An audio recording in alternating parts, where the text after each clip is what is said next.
উনি তো ওনার একার সিদ্ধান্তে চলেন না, উনি একটা দল করেন, দলের একটা সিদ্ধান্তের ব্যাপার আছে, ওনার পরিবার আছে, সকলে মিলে ওনার কোনো কাজ তো বসে আছে ঠেকে আছে আমি দেখছি না। তারেক রহমান যে কাজ করেন, দলকে যে দীর্ঘদিন এত বছর উনি ওখানে বসে ধৈর্য নিয়ে মানে এত সহনশীলতা নিয়ে যে উনি সার্ভ করেছেন, ঐক্যবদ্ধ রেখেছেন, ইটস এ গ্রেট অ্যাচিভমেন্ট আমি মনে করি। আমি দেশে ইসলামিক ধারার রাজনৈতিক দল অসংখ্য আছে, শুধু জামাত ইসলাম না। না, তারা তো দলে টানবার চেষ্টা করছে, জামাত ইসলাম বাংলাদেশ করছে, সবাই তাদের দলে সাড়া দিচ্ছে এরকম না। আমরা দেখছি যে চরমোনাই যেটা ইসলামী আন্দোলন, তাদের সাথে তাদের সখ্যতা দেখছি, কিন্তু এর বাইরে একটা বৃহৎ আলেম গোষ্ঠী, হেফাজতে ইসলাম, ইসলামী আন্দোলন, খেলাফত মজলিস, নেজামে ইসলাম, অসংখ্য রাজনৈতিক দল আছে, অনেকের সাথে আমাদের কথা হচ্ছে দেখছি। এবং তারা যে তাদের এই চরমোনাই এবং কি জামাত ইসলামের যে জোট, সেই জোটকে যে তারা পছন্দ করছে না, তাদের বক্তব্য বিবৃতির মধ্যে অনেক মজলুম আলেম আছে, এর মধ্যে অনেক মজলুম আলেম, বাবুনগরী সহ, হ্যাঁ, অসংখ্য। সেদিন দেখলাম তারা সমাবেশ করেছে ইঞ্জিনিয়ারিং ইনস্টিটিউট, অনেক বাংলাদেশের 500-700 হাক্কানি আলেম। তাছাড়া অনেক আলেমদের সাথে, মাদ্রাসা ছাত্র কওমি অনেকের সাথে আমাদেরও ব্যক্তিগত যোগাযোগ আছে। মানে ইসলামী দল মানে শুধু জামাতে ইসলাম বা সেটা মিন করে না বাংলাদেশে, এর বাইরে ইসলামের অনেক ব্যাপক, বরং জামাতে ইসলাম বিভিন্ন সময়ে ধর্মকে ব্যবহার করে রাজনীতি করবার চেষ্টা করেছে। কালকে দেখলাম জামাতে ইসলামের এক প্রার্থী, আমি জানতে চাচ্ছিলাম তাদের সাথে আপনাদের কোনো ধরনের আলাপচারিতা হয়েছে কিনা এই? হ্যাঁ, আলাপচারিতা হচ্ছে তো।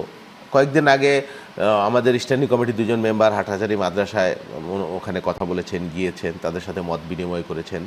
এবং আমাদের সাথে তো তারা দীর্ঘদিনের আমাদের সঙ্গে, যেমন ওই আজিজুল হক, ওই ইরা সাহেব ছিলেন লালবাগ মাদ্রাসার, যিনি আল্লামা আজিজুল হক শাইখুল হাদিস, ওনার যে দল মামুনুল হক সাহেবরা, তাদের সাথেও, অন্যদের সাথে, আমাদের সাথে খেলাফত মজলিস, হেফাজতে ইসলাম, অন্যদের সাথে আমাদের যোগাযোগ আছে, কথা হচ্ছে।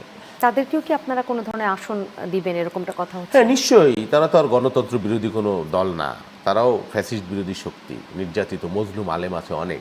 তারা যোগাযোগ যদি, তারা যদি আগ্রহ প্রকাশ করে, আমি মনে করি যে আমাদের দলের পক্ষ থেকে পজিটিভলি তাদেরকে অন করা হবে।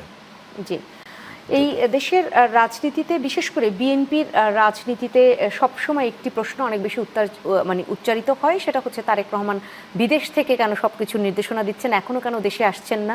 সেই জায়গাটা আসলে দেশে আসবার কি কোনো প্রতিবন্ধকতা বিএনপি সবসময় দেখছে? এটা মিলিয়ন ডলারের কোশ্চেন, অনেকবার এটা নিয়ে কথা হয়েছে। তারেক রহমান তো একটা দলের এই চেয়ারপারসন। প্রশ্ন আমরাও অনেকবার করেছি, কিন্তু আসলে সেরকম কোনো উত্তর না, এটা উনি হয়তো বলবেন কি কারণে, অনেকগুলো পার্শ্ব প্রতিক্রিয়া, প্রেক্ষাপট থাকতে পারে।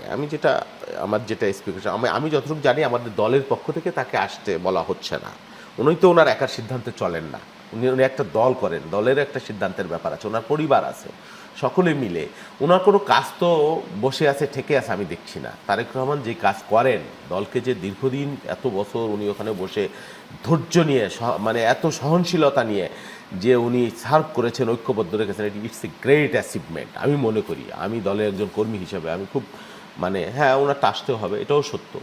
আমি আশা করি উনি তাড়াতাড়ি চলে আসবেন। এখানে নানান ধরনের পাশে, ধরেন তারেক রহমান যদি আসে, অনেকগুলো ইস্যু আছে এখানে। একটা ঢাকায় একটা, মানে একটা প্যারালাল গভর্নমেন্টের মতো একটা ব্যাপার যদি হয়ে যায়, সেটাই গভর্নমেন্টের জন্য একটা, তাদের সরকার চালনা টালনা, এগুলো একটা ব্যাপার হয়তো থেকে থাকতে পারে। আরেকটা ইস্যু আছে, উনি তো ওনার নিরাপত্তাজনিত একটা ব্যাপার, এই সরকারের পক্ষ থেকে কতটুকু নিরাপত্তা দিতে পারবে তাকে বা দিবে, সেই বিষয়গুলো গুরুত্ব। তারেক রহমান অনেকেই মনে করেন যে উনি নেক্সট প্রাইম মিনিস্টার, কেউ কেউ বলেন, অনেকে মনে করছেন, যদি আল্লাহ ভোট হয়, মানুষ যদি ভোট দেয়, হতে পারেন উনি আগামী দিনের প্রধানমন্ত্রী।